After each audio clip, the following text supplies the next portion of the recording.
پاکستان تحریک انصاف کے چیئرمین اور سابق وزیر اعظم عمران خان کے خلاف سائفر کیس کی سماعت آج اٹک جیل میں ہوئی، اور جو اسپیشل کورٹ تھی اس کے جج صاحب اسلام آباد سے خاص طور پہ اٹک جیل تشریف لے کے گئے، وہاں پہ سماعت ہوئی، اور جو سابق وزیر اعظم ہیں ان کی جو جوڈیشل ریمانڈ ہے اس میں 13 ستمبر تک توسیع کر دی گئی ہے۔ اب ایک سوال کیا جا رہا ہے کہ یہ جو کیس کی سماعت ہے یہ اٹک جیل کے اندر کیوں ہوئی ہے، اور جو 13 ستمبر تک جوڈیشل ریمانڈ میں توسیع ہوئی ہے، تو اس کے بعد ایک سوال پیدا ہو گیا کہ کیا سابق وزیر اعظم آئندہ انتخابات سے پہلے رہا ہو پائیں گے، یا اسی طرح کسی نہ کسی کیس میں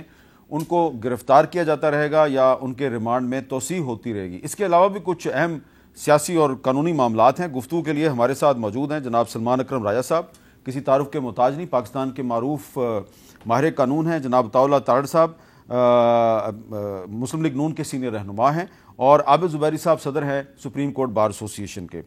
سلمان اکرم راجہ صاحب، آپ کیونکہ نواز شریف صاحب کے بھی وکیل رہے ہیں اور عمران خان صاحب کے بھی وکیل رہے ہیں،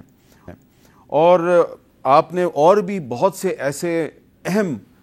کیسوں کو سپریم کورٹ میں اور ہائی کورٹ میں ڈیبیٹ کیا ہے، مثلاً اصغر خان کیس ہے، مجھے تو بہت سے کیس یاد ہیں، ڈاکٹر مبشر این آر او والا کیس۔ تو میں اس لیے آپ سے یہ جاننا چاہتا ہوں کہ یہ جو جب کسی فارمر پرائم منسٹر کے خلاف مقدمے کی سماعت جیل کے اندر شروع ہو جاتی ہے تو اس کا کیا مطلب ہوتا ہے؟ دیکھیں، یہ تو ایک بالکل معیوب چیز ہے۔ ایک بڑا بنیادی اصول ہے کہ انصاف ہوتا ہوا نظر آنا چاہیے۔ ایک کھلی عدالت جو ہے وہ انصاف کا بنیادی تقاضا ہے۔ بند کمرے میں ٹرائل جو ہے یہ کوئی معنی نہیں رکھتی، بلکہ اگر آپ دیکھیں جو ریولوشن ہوئی، جو انقلاب آیا امریکہ میں، اس میں ایک نقطہ یہ تھا کہ یہ ٹرائل جو ہے اوپن نہیں کر رہے، تو اس لیے یہ تو بہت ہی معیوب بات ہے۔ یہ وہاں ہوتی ہے جہاں آپ نے کوئی مخصوص نوعیت کے ملٹری ٹرائیبیونل میں، اور وہ بھی ایک بحث چل رہی ہے کہ کیا سویلین کو ملٹری ٹرائیبیونل میں لے جایا جا سکتا ہے، ہم عدالت گئے ہوئے ہیں۔ آپ نے کوئی ملٹری کورٹ بنایا، کوئی مارشل لاء کا زمانہ ہے، وہاں آپ نے جلدی جلدی کسی کو سزا دے کے سائڈ پہ کرنا ہے، تو وہاں اس طرح کے کام ہوتے ہیں۔ ایک جمہوری دور میں جہاں بظاہر آپ کہیں کہ جی آئینی نظام کار فرما ہے بظاہر، تو وہاں ایسا کرنا جو ہے بالکل کسی طرح بھی جائز نہیں ہے۔ اچھا تارڑ صاحب، میں نے آج آپ کو تھوڑا مشکل میں پھنسا دیا کیونکہ سلمان صاحب جو ہیں وہ لاء کالج میں آپ کے ٹیچر تھے،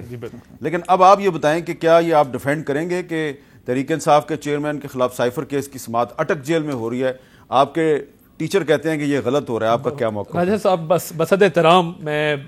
یہ گزارش کروں گا کہ یہ عمران خان صاحب کے وکلاء کا دیرینہ مطالبہ پورا ہوا ہے۔ اچھا، دیکھیں نا کیا ایشو تھا، کئی پیشیاں اس وجہ سے اٹینڈ نہیں کی کہ ہمیں سیکیورٹی تھریٹ ہے، باقاعدہ وہ ٹوپی پہن کے ایک حصار میں، اور پھر گارڈز اور ایک ہٹو بچوں کا شور۔ تو یہ تو ڈے ون سے کہہ رہے تھے کہ جی ہم ادھر F8 کے کمپلیکس میں نہیں آئیں گے، ہمیں سیکیورٹی تھریٹ ہے، ہم فلاں جوڈیشل کمپلیکس میں نہیں جائیں گے، وہاں سیکیورٹی تھریٹ ہے۔ پہلا اسپیکٹ تو اس کا یہ ہے کہ عمران خان صاحب کے وکلاء ایک سیف اینڈ سیکیور انوائرمنٹ، خالی کمرہ چاہتے تھے، جو کہ ان کو پرووائڈ کیا گیا، نمبر 1۔ نمبر 2، یہ عام نوعیت کا کیس نہیں ہے، یہ آفیشیل سیکرٹس ایکٹ 1923 کے تحت رجسٹرڈ ایک مقدمہ ہے جس کی ہیئرنگز مور اور لیس ان کیمرہ ہوں گی، کیونکہ دیکھیے پہلے ہی ایک کاغذ کو جلسے میں لہرایا گیا اور کہا گیا یہ دیکھیں یہ اس ملک نے ہمارے خلاف سازش کر دی۔ اب پاکستان کے بین الاقوامی تعلقات کو اپنی سیاست کے فروغ کے لیے استعمال کرنا، ایک ایسا ڈاکیومنٹ جو ان آتھرائزڈ ہے کہ آپ وہ کسی اور کو نہیں دے سکتے، سیکرٹ ہے، وہ ایک باقاعدہ کوڈڈ سسٹم کے تھرو امریکہ سے ٹریول کرتا ہوا آیا ہے، اس کو ان آتھرائزڈ لوگوں کو نہ صرف ڈسپلے کرنا، اس کو گما دینا، اس کو سیاسی مقاصد کے لیے استعمال کرنا، ایک میٹنگ کر کے سازش کرنا، یہ کیس